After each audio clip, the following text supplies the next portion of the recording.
máximo possível. Será às 18 horas e o tema é educação financeira. Convidamos a todos que possam participar desse devocional, possam convidar também seus amigos, né, para apreciar esse tema, né, educação financeira, que a gente precisa bastante. Nós encerramos a nossa reunião sacramental, agradecemos por todos aqueles que puderam nos ajudar para que essa reunião pudesse ser realizada. Nós vamos encerrar ouvindo como último discursante o irmão Marcelo Gonçalves Camilo. O último hino, nós cantaremos o hino número 188, Com Amor no Lar, e a última oração será oferecida pelo irmão Franklin.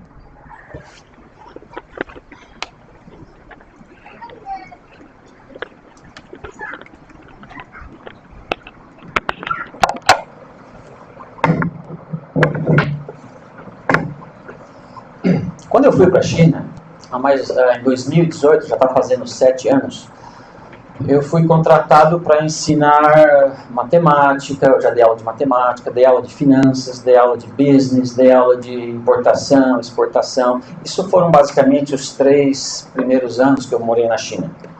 Nos últimos 4 anos eu tenho dado aula de inglês, tenho ensinado inglês. Antigamente eu dava aula de matemática, essas coisas, minhas aulas eram em inglês porque eu não falo chinês, né?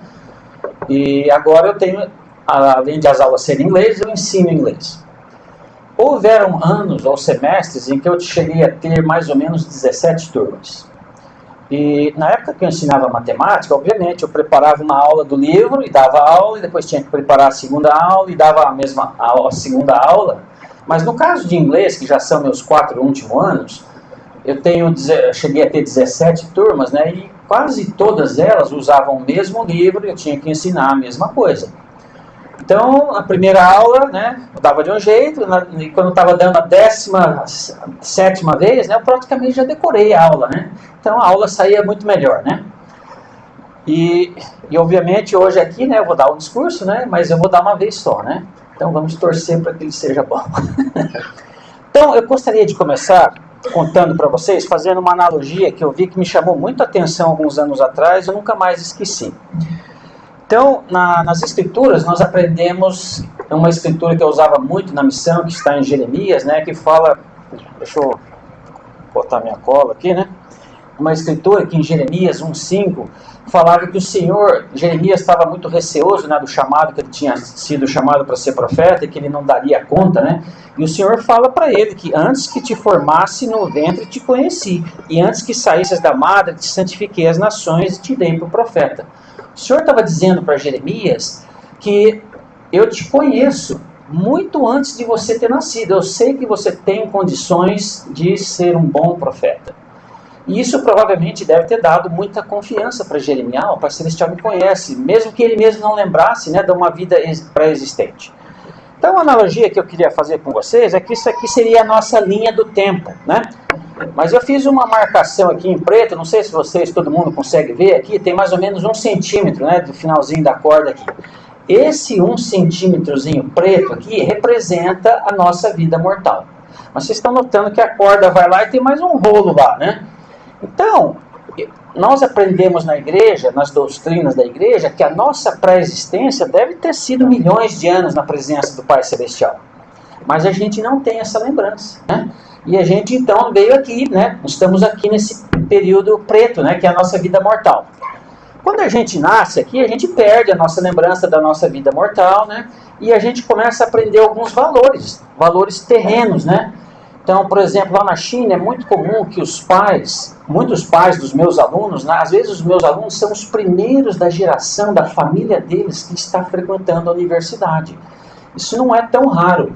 E às vezes, conversando com esses alunos, a gente vê o sacrifício que a família faz para poder colocar eles na universidade.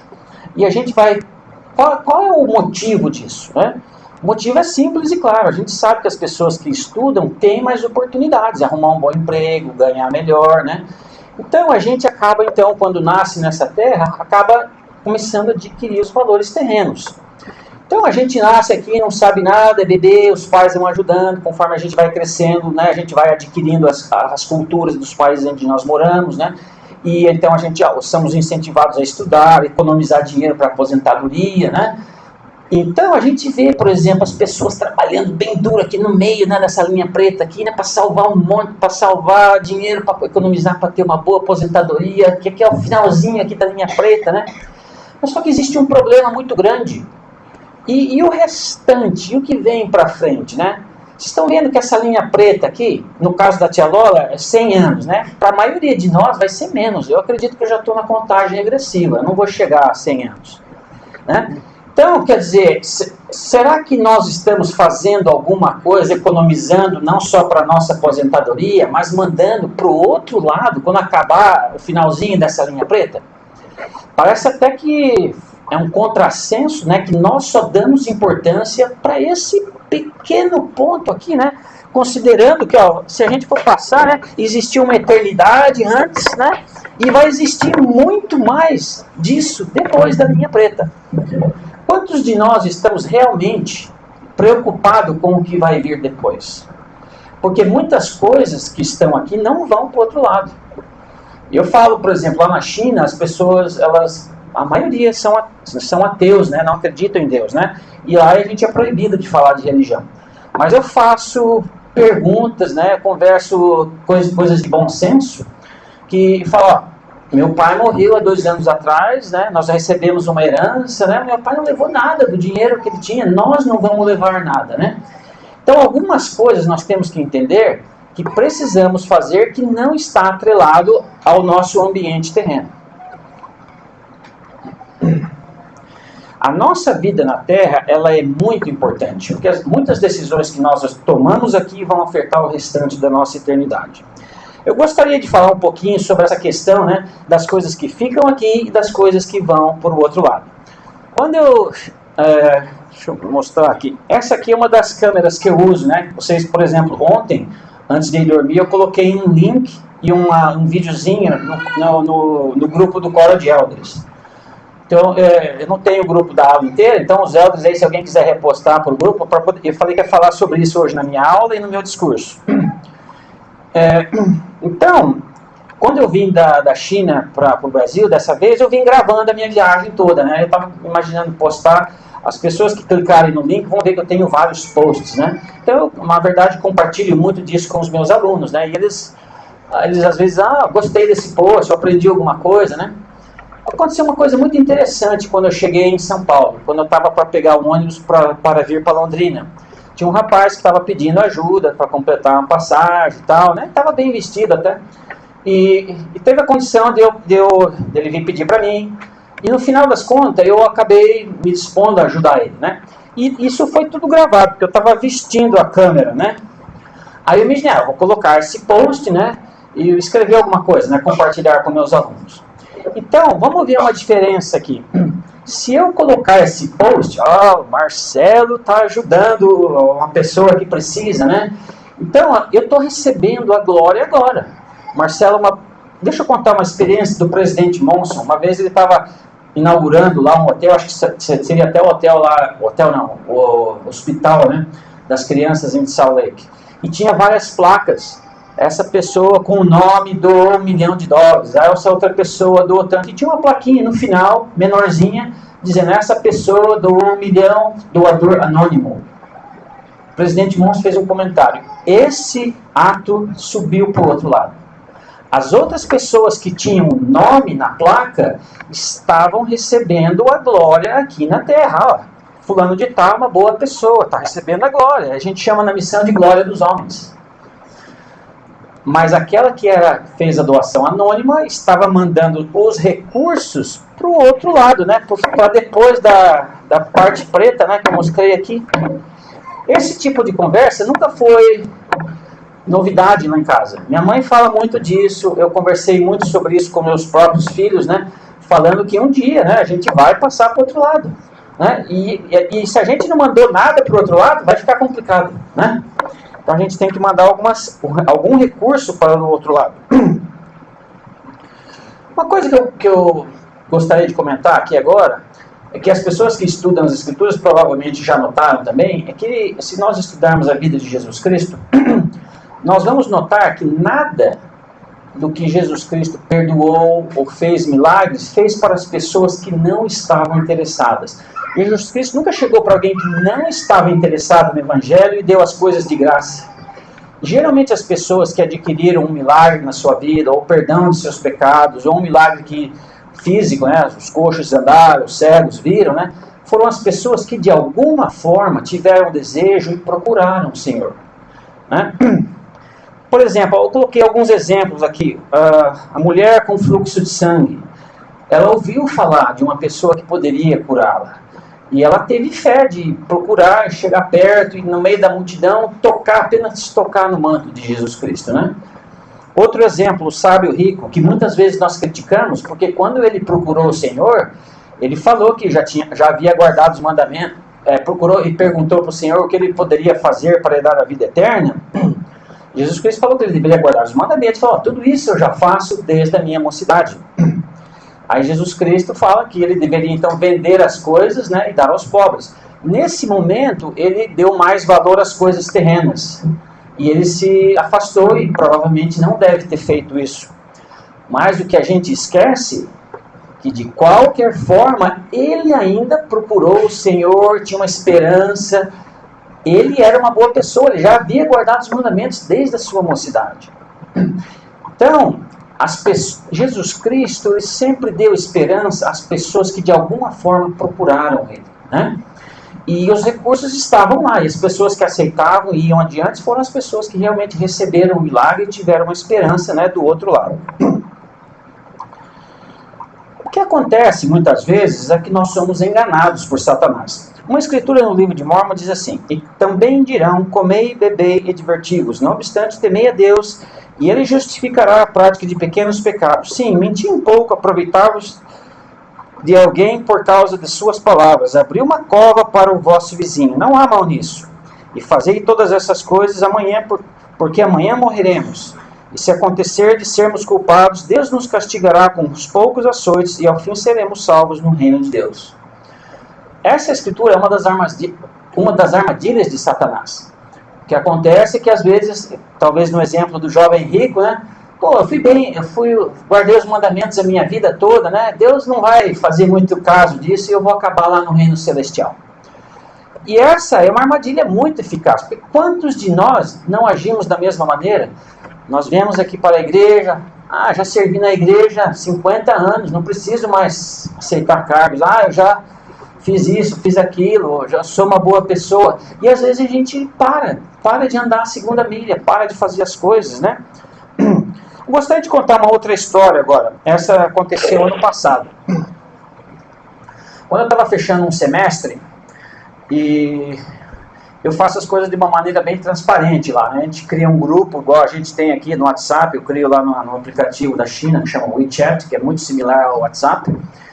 E toda vez que eu fecho uma nota, uma coisa assim, com a classe, eu coloco as notas no grupo, né? Antes de mandar para o escritório da faculdade, lá para colocar no sistema, né? Porque se tiver algum problema, eu fiz alguma coisa errada, dá a chance do aluno reclamar. E eu tive um aluno que chegou para mim, inclusive estava na sala de aula, já tinha visto a nota no dia anterior. Ele falou: professor, eu não concordo com a maneira com que você me deu a nota, ou como você calcula a nota, né? E a expectativa dele era de que eu simplesmente não desse bola para ele e deixasse como está, não, a nota é essa mesmo e acabou, né? Mas a minha reação foi diferente. Eu chamei ele para conversar, expliquei o processo de cálculo de notas, expliquei por que era assim. Coincidentemente, alguns anos atrás eu já tinha dado aula de matemática, eu tenho esse curso gravado, eu dei para ele o meu curso de graça e tal. Aí ele entendeu por que a nota era calculada daquela maneira e tudo bem. Alguns dias depois ele me mandou uma mensagem no WhatsApp e ele falou o seguinte: mais tarde ele me disse que eu era diferente de todos os professores que ele já havia conhecido. Nenhum deles perderia ou gastaria tanto tempo apenas com um aluno tentando resolver o problema individual dele. Por exemplo, a China é um país muito populoso, né, e professores de universidade, as minhas classes têm 50 alunos. Imagina quando eu tinha as 17 classes, eu chegava a ter às vezes 600, 700 alunos por semestre. É muita gente, e às vezes dá um trabalho, né? é nota de todo mundo. E os professores, que às vezes já têm de carreira, vários anos na faculdade, eles...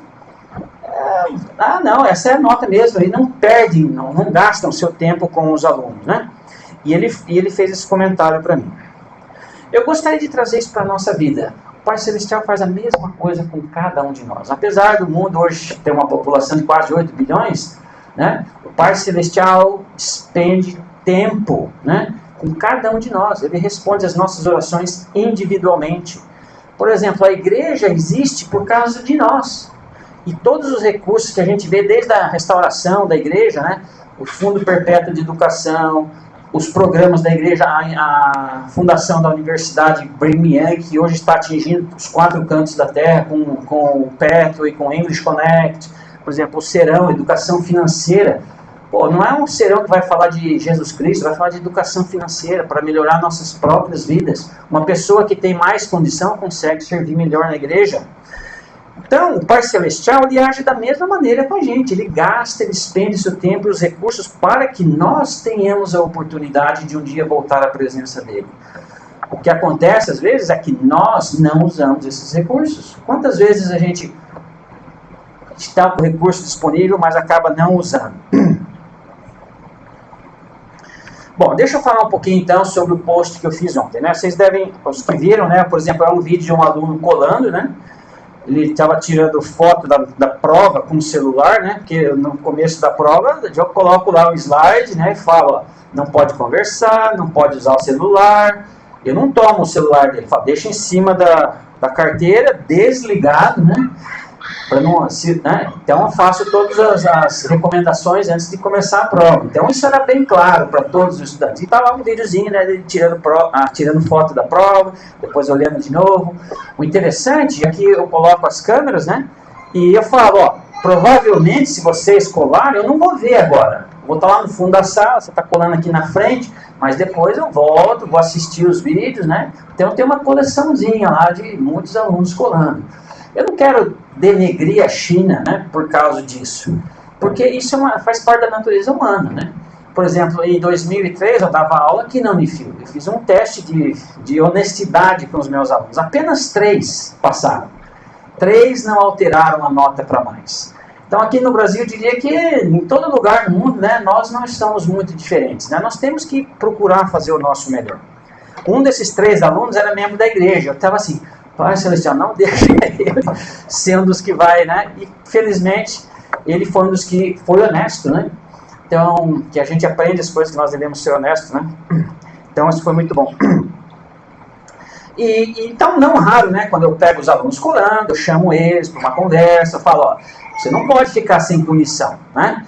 E às vezes, quando é uma menina bonita, a gente fica até tentado quebrar o galho, né? Mas aí pensa um pouco, se eu quebrar o galho de um aluno, o que vai acontecer? Eu vou perder totalmente a minha credibilidade como professor. Esse é o professor que fala uma coisa, mas não faz, tem as regras, mas não cumpre. Ele no final quebra o galho, não precisa estudar muito não, porque depois ele passa todo mundo, né? A minha credibilidade vai para o espaço. Tem uma escritura que é muito relacionada com isso e faz sentido. Em Números 23, 19 diz assim, Deus não é homem para que minta, nem filho do homem para que se arrependa. Porventura diria ele e não o faria? Ou falaria e não confirmaria? Aqui está dizendo que Deus, nós podemos confiar nele, porque se ele falou uma coisa, ele vai fazer. Se nós fizermos um convênio com Deus, ele vai cumprir. Se houvesse um mínimo de dúvida de que Deus não faria, ele não teria credibilidade. A gente pode estudar todas as escrituras, ver todas as histórias, todas as promessas de Deus sempre foram cumpridas. Todas elas, não existe uma em que Deus quebrou a sua promessa. Então nós podemos confiar em Deus. Deixa eu contar uma outra história. Ano passado, eu costumo vir para o Brasil sempre em julho, né? Que é as férias mais longas, as férias de verão na China, né? E ano passado, em vez de vir para o Brasil, eu acabei ficando na China e eu notei que muitos alunos quando chega período de férias, eles vão para casa, né? Porque lá na China não é igual aqui no Brasil. Os alunos que vêm estudar na faculdade, eles saem das suas cidades, a maioria não mora na mesma cidade, e eles vêm e ficam nos dormitórios da universidade. E nas férias, pelo menos nessas férias, nessa faculdade que eu estou agora, muitos deles estavam ficando na universidade para estudar para os exames de pós-graduação, né? Então, quer dizer, uma porcentagem de alunos acabou ficando na faculdade na época das férias. E como eu, dessa vez, não vim para o Brasil, eu imaginava, vamos fazer alguma coisa, em vez de ficar em casa sem fazer nada, né? Então, eu fui na faculdade e a minha ideia era fazer um grupo de estudo de inglês. E conversando com o chefe do departamento de inglês, ele gostou da ideia, e no dia ele estava junto comigo e disse, pô, vamos junto, né, falar com os estudantes. Então nós fomos no prédio que eram as classes, e muitos estudantes, eles ficam estudando nas classes de aula, né, e eu fui, né, cada classe, tinha os alunos pingados estudando, e eu falava, ó, estou aqui, eu vou ficar nas férias, né, quero fazer um grupo de estudo, né, e o chefe do departamento estava comigo. Aí eu consegui alguns alunos, né, e no dia seguinte, que estava marcado para começar, nenhum aluno apareceu. Aí eu fiquei desapontado, né, pô, né, serviço voluntário, não estou cobrando nada, né, não é obrigado a aparecer e tal, mas era um benefício, porque parte do exame que eles estavam estudando tinha parte de inglês.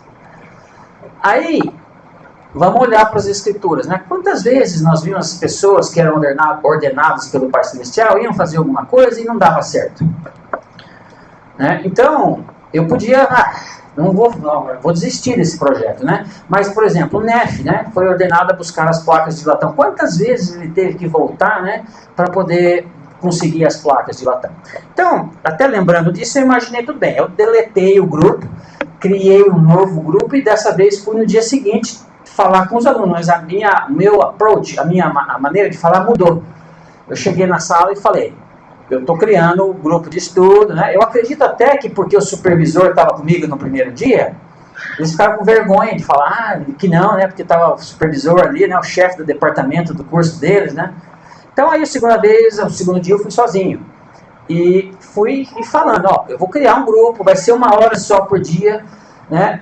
A gente vai estudar inglês, a gente vai cantar, a gente vai ler, a gente vai jogar, a gente vai se divertir. A única coisa que eu quero de vocês é comprometimento. Consegui só 5 alunos. Aí no dia seguinte todos eles estavam lá e nós tivemos o que eu diria uma das melhores experiências de ensinar inglês para os alunos da China. Porque, diferentemente de quando eles estão na aula da faculdade, porque eu faço chamada, porque tem nota, porque se acontecer alguma coisa eles não graduam no curso, eles estavam lá porque queriam, não porque por causa de nota.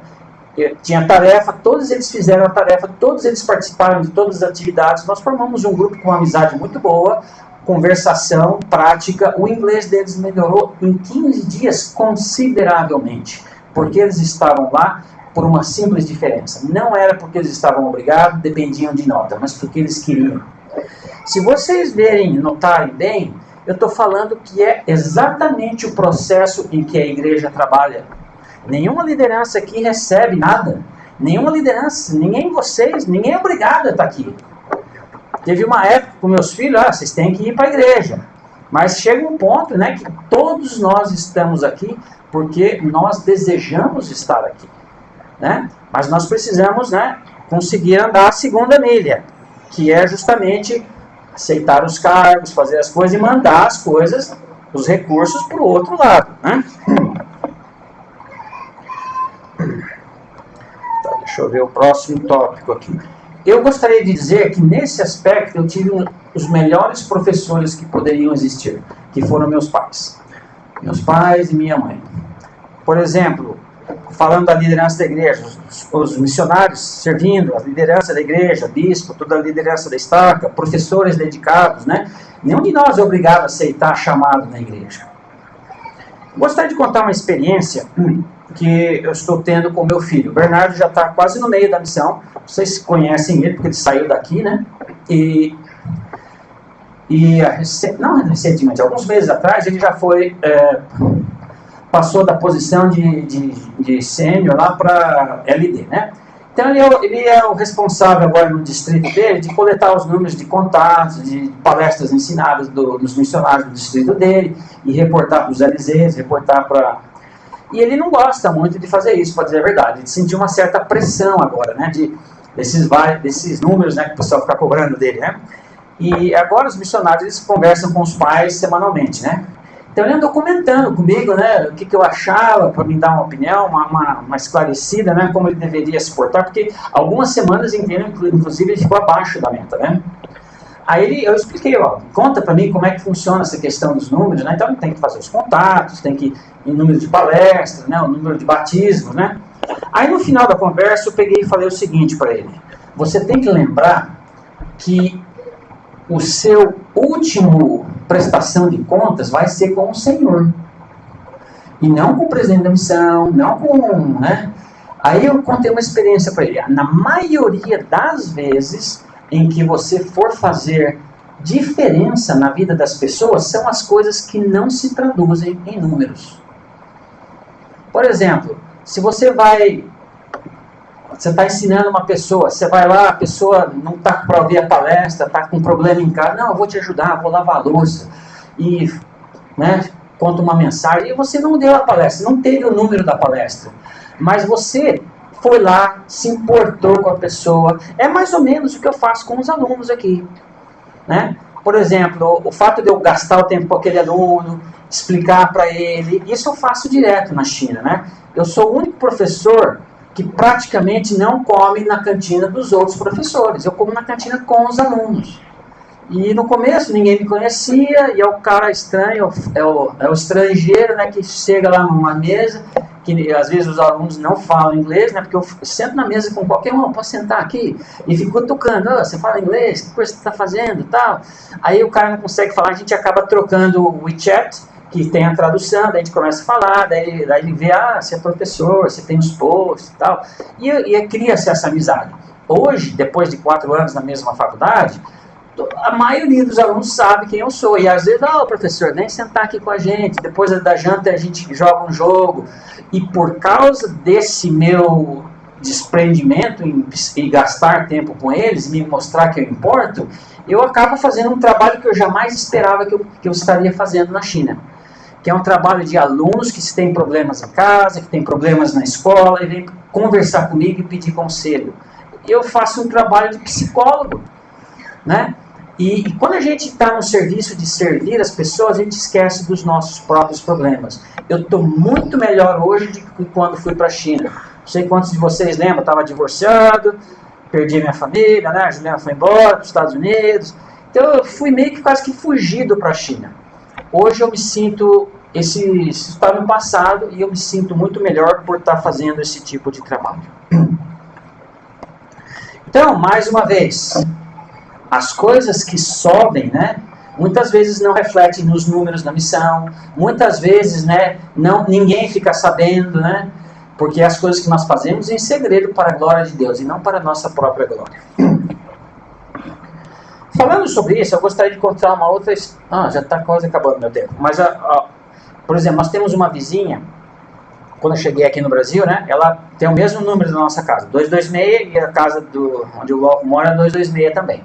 E às vezes, né, faz 5 anos que eles começaram a construir lá, às vezes o carteiro acaba entregando o correio deles na nossa e vice-versa. E eu cheguei lá, ela estava lá fora e fui falar com ela, né. Você não quer trocar o número da sua casa? Não custa nada, né? Você está aqui, nem terminou de construir a casa ainda, né? Talvez seja água e luz só. E ela não foi muito, não respondeu de maneira muito que eu esperava, né? Ela foi um pouquinho até que grossa. Não fui eu que escolhi esse número e tal. E tudo bem, né? A conversa acabou ali, né? Aí conversando com a mãezinha depois, eu falei que, de repente, até a gente pode mudar de número, né? Porque não custa tanto, né? Apesar de que a gente está ali há 54 anos e ela só há 5. E no começo, quando eles começaram a construir, a gente já tinha pedido para se eles podiam botar outro número. E de vez em quando acontece mesmo. O carteiro acaba entregando, confundindo as cartas. Aí eu imagino que se a gente trocar o número, um dia ela vai sair da casa dela e olhar, o vizinho trocou o número, né? Isso vai ser uma lembrança de que ela foi a pessoa que não foi legal. Eu imagino que um dia, quando nós partirmos dessa vida, saímos desse pedacinho preto aqui e formos para o reino celestial, a gente vai olhar, eu não fui legal. E talvez é por isso que a gente foi parar onde a gente foi parar. Não que o lugar que a gente vai parar vai ser ruim, porque todos os graus de glória são bons. Mas vai ser uma lembrança eterna de que nós poderíamos ter ido para um grau melhor. Se alguém perguntasse hoje qual era o título do meu discurso, o título do meu discurso seria inspirar cada um de nós a ser melhor.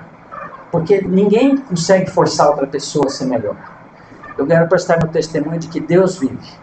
E também dizer que eu sou muito, muito grato pela oportunidade de ter ido na China fazer esse trabalho. Eu estou longe da igreja, mas, por exemplo, a igreja é uma fonte de oportunidade de servir ao próximo enorme. E às vezes a gente pensa, não recebi chamado, não tem nada para fazer na igreja, não tem como servir. Isso não é verdade. Eu estou num lugar onde não existe a igreja, não posso falar da igreja, as pessoas são ateus, e eu tenho tido a maior oportunidade da minha vida de fazer a diferença na vida das pessoas com quem eu me relaciono. Eu deixo esse testemunho e essa mensagem com vocês hoje em nome de Jesus Cristo. Amém.